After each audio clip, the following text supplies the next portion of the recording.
Hello students, this is Piyush Nandan. Welcome to arts nursery. उम्मीद है आपकी पढ़ाई अच्छी चल रही होगी। तो अब तक हमने लेक्चर 8 फिनिश कर दिया है। ठीक है, आज है लेक्चर 9।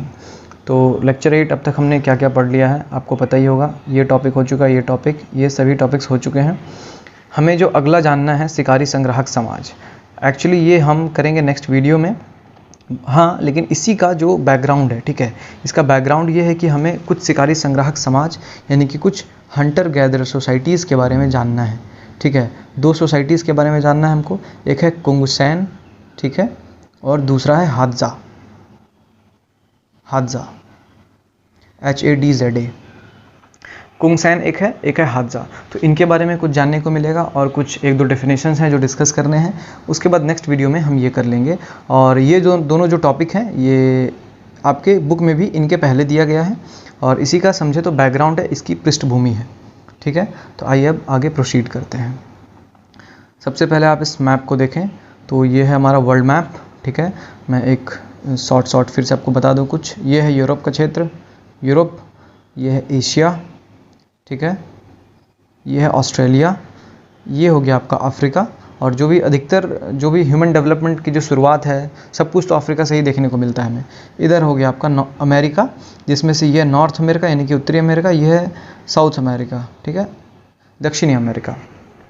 तो अफ्रीका में हम बात करने वाले हैं कहाँ की। तो अफ्रीका में एक मरुस्थल है, एक डेजर्ट है, कालाहारी मरुस्थल। वो किस जगह पर है? वो है इस जगह पर। ठीक है, यहाँ पर थोड़ा मैं जूम कर रहा हूँ, आप ध्यान से देखेंगे। ठीक है, मैंने कहाँ पे जूम किया है? तो इस जगह पे कुछ कंट्रीज़ हैं, 2-3 कंट्री के नाम। जैसे एक है, मैं एक मोटा मैप बना दूँ, इस तरीके से लगभग है। ठीक है, ये है Namibia, N for Namibia. This one is Botswana, B for Botswana. ये है साउथ अफ्रीका। ठीक है, और इसी में जो है ये थोड़ा ज़्यादा मैंने स्ट्रेच कर दिया इधर। अब जो मैं ब्लैक पेन चला रहा हूँ ये लगभग कालाहारी का लोकेशन दिखाने वाला है। ये ऑलमोस्ट है कालाहारी लोकेशन, कालाहारी मरुस्थल का, कालाहारी डेजर्ट का लोकेशन, यानी कि इन तीनों देशों में लगभग फैला हुआ ये। ठीक है, अब जान गए कहाँ पर है ये कालाहारी मरुस्थल, क्योंकि आगे इसकी बात होने वाली है। तो आप मैप पे इसे जान लें तो थोड़ा अच्छा रहेगा, माइंड मैपिंग ठीक रहेगी, आपको पता रहेगा हम पढ़ क्या रहे हैं, चल क्या रहा है। ठीक है, आते हैं अपने नेक्स्ट स्लाइड। तो देखिए आगे जो भी डिस्कशन होने वाला है उससे पहले कुछ डेफिनेशंस हैं जो आपके बुक में भी हैं और मैं भी इसे यहाँ डिस्कस करना चाहता हूँ।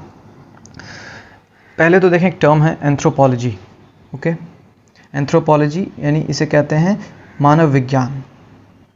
दूसरा है एथनोग्राफी, ठीक है, जिसे कहते हैं निरशंस विज्ञान, यानी कि संजातीय वृत्त भी लिखा गया आपके बुक में, और इसे निरशंस विज्ञान भी कहते हैं। मैं इसे यहाँ पे लिख देता हूँ, निरशंस विज्ञान। ठीक है, इसमें एथनिक ग्रुप्स के बारे में पढ़ाई की जाती है। और तीसरा है पुरातत्व यानी कि आर्कियोलॉजी। इसके बारे में तो आप पहले से वाकिफ़ हैं, और फिर भी मैं एक छोटा सा डेफिनेशन पुरातत्व का भी दे देता हूँ। इसके अंदर ये होता है कि जो भी पृथ्वी के अंदर, धरती के अंदर चीज़ें पाई जाती हैं किसी भी प्रकार की, और उसका मतलब पेट्रोलियम की बात नहीं कर रहा मैं, मतलब जो भी अवशेष होते हैं जिनसे कि इतिहास के बारे में कुछ जाना जा सके, जिनसे कुछ डेटिंग्स, क्योंकि पृथ्वी के अंदर गैस पेट्रोल सारा कुछ मिलता है, तो उनकी बात नहीं कर रहा, ऑब्वियस सी बात है। जो भी प्राचीन वस्तुएं हैं, भवन के अवशेष हैं, प्राचीन वस्तुओं में लोगों के द्वारा बनाए गए औजार हैं, हड्डियाँ जो हैं, जो लोग मृत हो चुके हैं उनके अवशेष मिलते हैं, शारीरिक अवशेष। तो उन सब का जो है अध्ययन, उन सब के आधार पर अतीत का अध्ययन ही पुरातत्व है। ठीक है, अब देखें, ये पुरातत्व विज्ञानी जो हैं ये भी हिस्ट्री को समझने में अपना रोल बहुत बड़ा प्ले करते हैं। जो एंथ्रोपोलॉजिस्ट हैं इनका भी रोल है। आपको मैंने कहा था ना पहले कि जो नॉलेज है वो इंटरडिसिप्लिनरी होना चाहिए, और होता वही है, आपको सभी सब्जेक्ट्स का ज्ञान होना चाहिए। तो सभी सब्जेक्ट मिलकर ही कोई एक सब्जेक्ट का, मतलब हर एक सब्जेक्ट का रोल किसी दूसरे सब्जेक्ट में रहता है, सभी एक दूसरे से जुड़ा हुआ है। तो इसी में कुछ सब्जेक्ट्स होते हैं जिनका रोल सभी जगह पे, जैसे मैथ है उसका रोल हर सब्जेक्ट में है। ठीक है, और फिर ऐसे एक हायरार्की बनी हुई है, क्रम बना हुआ है कि किस विषय का जो है हिस्सा दूसरे विषय से कितना जुड़ा हुआ है, और कौन अपना जो है हिस्सा ज़्यादा दूसरे को देता है और कौन कितना दूसरे से लेता है। तो सब्जेक्ट्स ऐसे काम करते हैं, तो हमें डिफरेंट विषयों के बारे में भी जानना ज़रूरी है। तो एंथ्रोपोलॉजी में क्या है? Anthropology is a discipline that studies human culture and evolutionary aspects of human biology. ठीक है, यानी कि ये एक ऐसा सब्जेक्ट है, ऐसा विषय है जिसमें मानव संस्कृति यानी कि हमारा जो कल्चर है, कल्चर और जो जीव विज्ञान के उद्विकाशीय पहलू यानी कि जो बायोलॉजिकल जो इवोल्यूशन हुआ है, बायोलॉजिकल एवोल्यूशन ही तो पढ़ रहे हैं। जो ह्यूमन का डेवलपमेंट हुआ इतने स्टेजेस में, वो क्या है, बायोलॉजिकल एवोल्यूशन ही तो हुआ है। किसका? ह्यूमन का। यानी कि जो इवोल्यूशनरी यानी कि हिंदी में थोड़ा सा भारी टर्म है एक, उद्विकाशीय पहलू, इसे देख के घबराना नहीं है, बस वही है। जीव विज्ञान के उद्विकाशीय पहलुओं का अध्ययन किया जाता है। मानव संस्कृति और मानव के जो बायोलॉजिकल एस्पेक्ट है उसके डेवलपमेंट की इसमें स्टडी की जाती है। ठीक है, समझ गए। और फिर तीसरा देखें, नृशंस विज्ञान, संजातीय वृत्त या ethnography. Ethnography is the study of contemporary ethnic groups. Contemporary यानी कि समकालीन, समकालीन यानी कि अभी के समय का, अभी के समय का नहीं। अगर हम बात करें, जैसे समकालीन शब्द का यूज़ कैसे किया जाता है वो मैं एक छोटा सा बता दूं आपको। अगर मैं कहूँ कि एक किसी भी, जैसे छत्रपति शिवाजी महाराज, ठीक है, तो मैं कहूँ कि उनके समकालीन किसी और राजा का नाम लेता हूँ जिनसे वो लड़े थे या जिनसे युद्ध किए थे या जिनके साथ उन्होंने संधि की थी, जो भी है, तो मैं कहूँगा कि छत्रपति शिवाजी महाराज के समय में भी ये राजा रहे थे। तो इसका मतलब है कि वो राजा छत्रपति शिवाजी के समकालीन थे। ऐसा कहा जा सकता है कि वो राजा, जो भी उनका नाम है ABC, वो छत्रपति शिवाजी महाराज के समकालीन थे। यानी कि दोनों एक समय में एग्जिस्ट किए थे इस दुनिया में, इस प्लैनेट पे। तो कंटेम्प्रेरी एथनिक ग्रुप्स, जो अभी समकालीन नृजातीय समूहों का विश्लेषणात्मक अध्ययन होता है। ठीक है, यानी एथनिक ग्रुप्स का जो है डिटेल्ड स्टडी की जाती है। अब इसमें क्या क्या स्टडी होता है, उस डिटेल स्टडी में बहुत सारे टॉपिक्स होंगे, बहुत सारे डायमेंशंस होंगे। तो इसमें देखिए क्या क्या है।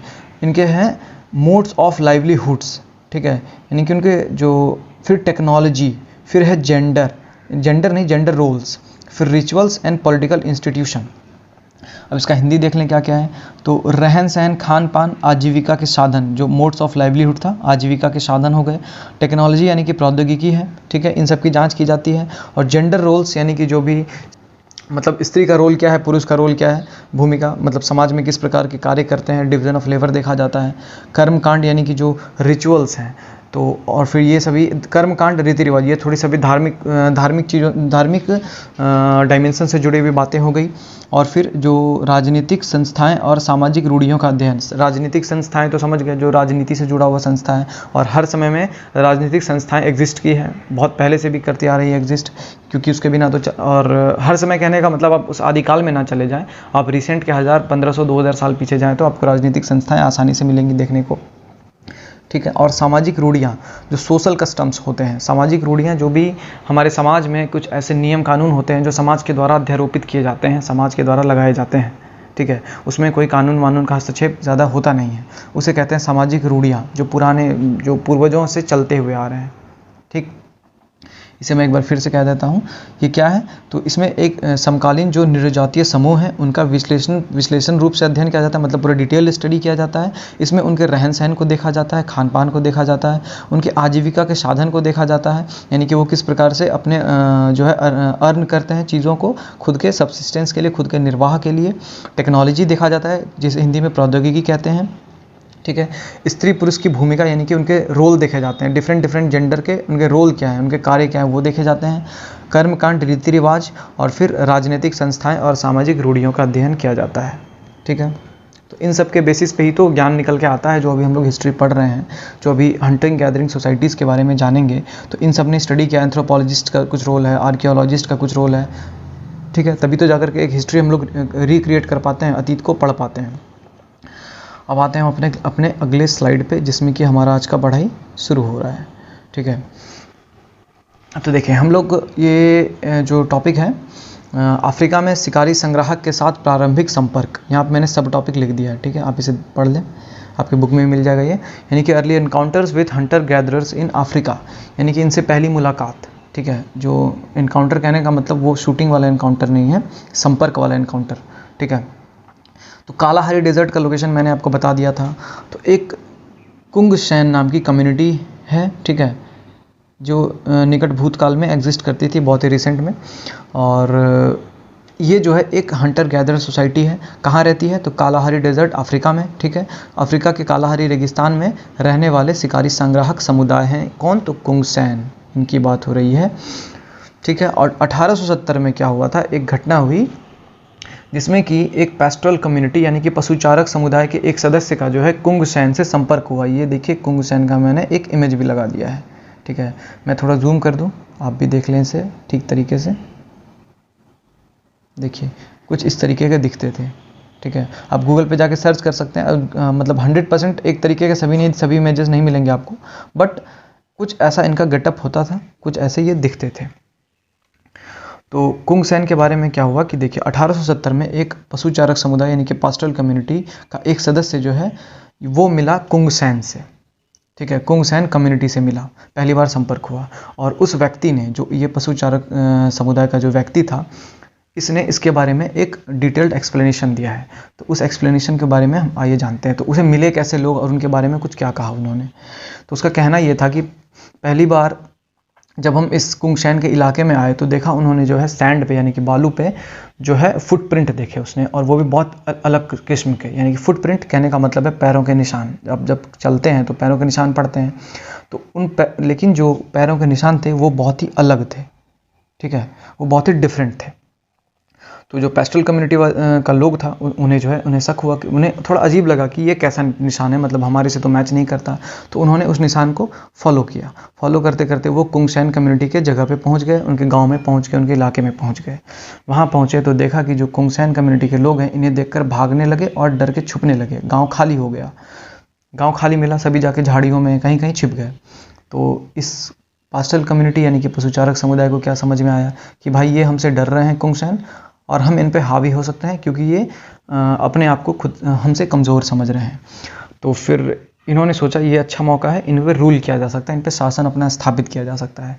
तो उस कम्युनिटी ने यानी कि पशुचारक समुदाय ने कुंगसेन के ऊपर अपना शासन स्थापित किया। और इस शासन की स्थापना में किसी प्रकार की लड़ाई, कोई झगड़ा, खून खराबा, कोई ब्लडशेड नहीं हुआ। ये था इनका एक्सप्लेनेशन, ठीक है। और फिर अब आप जो है अगला पढ़ते हैं हादजा कम्युनिटी के बारे में, ठीक है। हादजा, यहाँ पे मैंने हिंदी नहीं लिखा है, मैं लिख दे रहा हूँ यहाँ पे। हादजा कुछ इस तरीके से हादजा कम्युनिटी के बारे में पढ़ना है। ये भी क्या है, ये भी हंटर गैदरर सोसाइटी है, a group of hunter gatherer societies living in the vicinity of lake Eyasi, a salt lake, rift valley lake.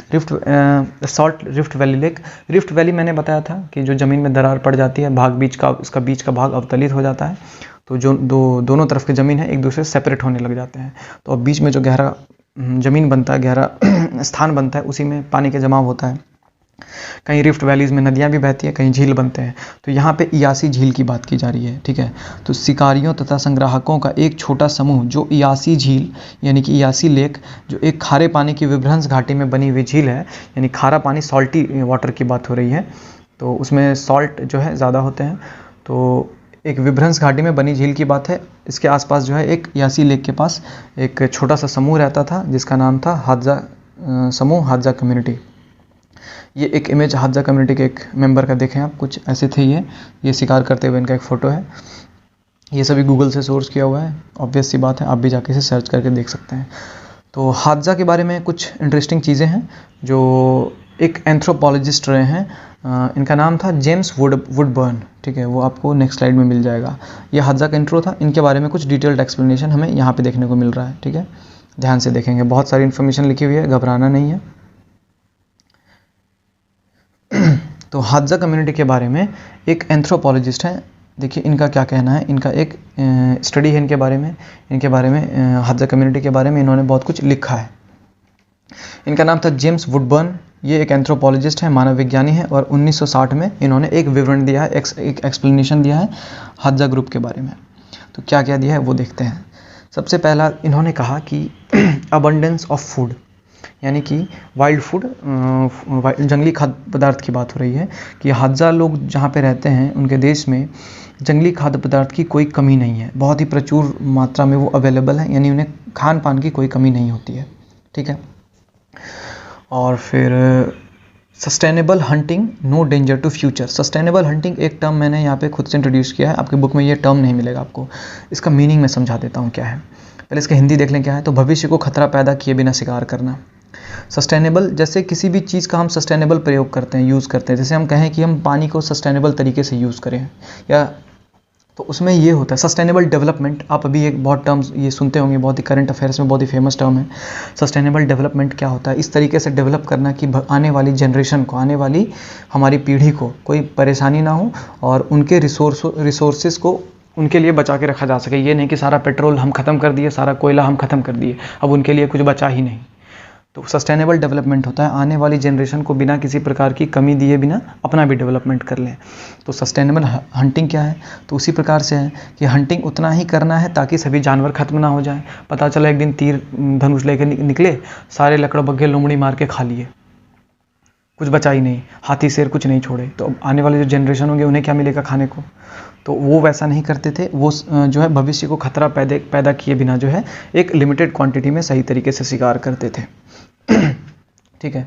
और फिर ये जो है एक इंटरेस्टिंग बात देखें, ये हाथी का शिकार नहीं करते थे। ठीक है।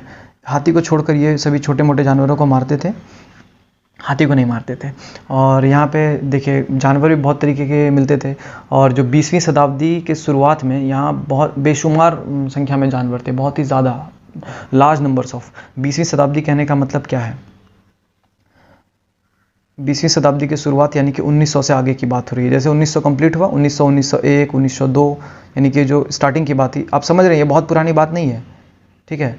और अभी से ये अभी 2023 चल रहा है, तो 220 साल पहले की बात हो रही है, ज़्यादा पुराना नहीं है। तो ये हाथियों का शिकार नहीं करते थे। और यहाँ पे क्या क्या जानवर पाए जाते थे? तो यहाँ पे हाथी, गैंडे, भैंसे, जिराफ, जेब्रा, बहुत सारे हिरन विरन सब पाए जाते थे। ठीक है। अब इनके कंजम्पशन पैटर्न को जाने, नहीं कंजम्पशन पैटर्न के पहले हम इन्हें वेदर के बारे में जानना है। वेदर यहाँ पे नॉर्मली दो तरह के थे।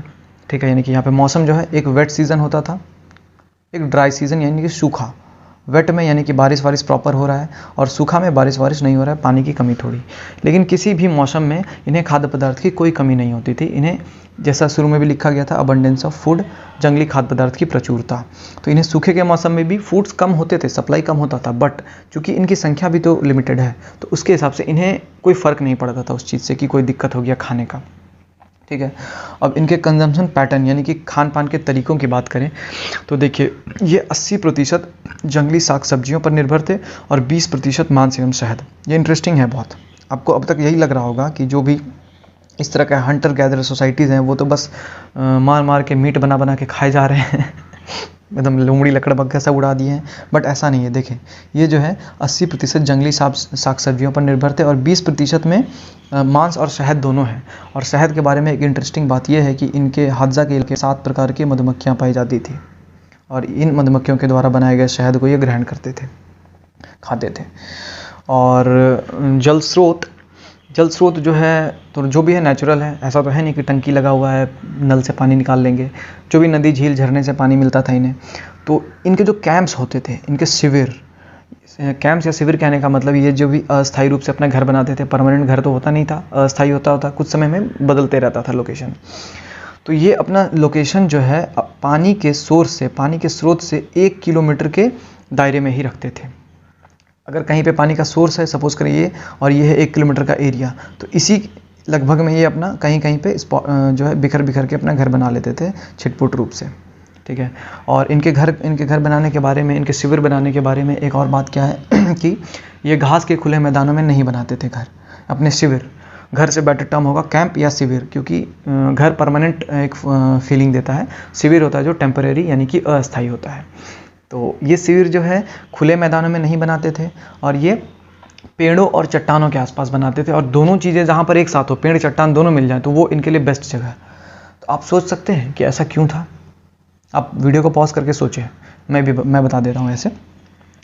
देखिए कैसा हो क्यों सकता है। एक तो देखिए, अगर आप खुले मैदानों में बनाते हैं तो शिविर बनाने के लिए सपोर्ट नहीं मिलेगा इन्हें, कोई वॉल नहीं मिलेगी। अगर बड़े चट्टान होंगे तो इन्हें सपोर्ट मिल जाएगा, उसके किनारे, उसके आड़ में वो रह सकते हैं। ठीक है। और फिर वहाँ पे उन्हें जो डेंजरस जब वेदर होता होगा, कभी भी बहुत ज़्यादा आंधी तूफान, बहुत ज़्यादा झमाझम बारिश होती होगी, तो उस वक्त उन्हें इशू होता होगा। खुले मैदान में उनका शिविर टिक नहीं पाएगा। अभी की तरह तो नहीं है ना कि एकदम कस के टेंट बांध दिए, तो फिर थोड़ा सा टेम्परेरी टाइप का होता था। तो हो सकता है ये भी कारण हो कि वो पेड़ों और चट्टानों के किनारे रहना पसंद करते थे, उनके आसपास रहना पसंद करते थे। अब देखें, इनके बारे में एक अच्छी बात और क्या है कि no assertion on rights over land and resources. यहाँ पे ओवर और लैंड के बीच में स्पेस होगा जो नहीं है, गलती से छूट गया है। ठीक है।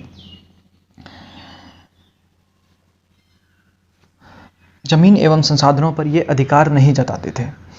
तो इसका कहने का ये तात्पर्य है कि आसपास के अगर और भी किसी कम्युनिटी के लोग आते हैं किसी भी प्रकार के, या अलग, अब हादसा है तो सभी लोग एक जगह पे तो नहीं रहते होंगे, हादसा में भी लोग अलग अलग बटे हुए होंगे, तो कोई भी कहीं जाके शिकार कर सकता है, कोई भी कहीं जा करके रिसोर्सेज को कंज्यूम कर सकता है, यानी कि जो पेड़ पौधे में फल फूल कंदमूल बीज जो भी मिल रहे हैं तोड़ के खा सकता है, कोई रोकने वाला नहीं है। ऐसा नहीं कि कोई एनिमी बन जाएगा। तो ये ज़मीन एवं संसाधनों पर अधिकार नहीं जताते थे। कोई भी आए अपना जो है जानवरों को मारे खाएं, कोई दिक्कत नहीं, सब मस्त ज़िंदगी जी रहे हैं। तो ये था हादजा कम्युनिटी के बारे में कुछ बात। तो देखिए काफ़ी अच्छा बड़ा वीडियो अब तक बन चुका है, और नेक्स्ट क्लास में हम लोग जो है from the present to the past करने वाले हैं, यानी कि शिकारी संग्राहक समाज को के वर्तमान अध्ययन को अतीत से जोड़ने वाले हैं और देखने वाले हैं कि क्या सच में ऐसा हो सकता है कि वर्तमान के समुदाय को पढ़ के जो है आदिकाल के समुदाय को समझा जा सके। और फिर जो ऑब्लिग है, यानी कि जो एक टाइम फ्रेम है उसके बारे में पढ़ना है जो, और फिर हमें ये भी देखना है कि पूरे चैप्टर का एक समरी है आपके इस चैप्टर के लास्ट में, तो पूरे कहानी को एक शॉर्ट करके समझा दिया जाएगा ताकि सारी कहानी आपके दिमाग में फिर से घूम जाए, एक बार एक रिवीजन सा हो जाए आपका। ठीक है, आई होप आपको वीडियो अच्छी लगी होगी और फिर सब कुछ समझ में भी आया होगा। ठीक है, आप जाके बुक को पढ़ें और इस वीडियो को अच्छे से देखें, रिवाइज करें। मिलते हैं आपसे अगली वीडियो में। Till then keep learning, keep growing.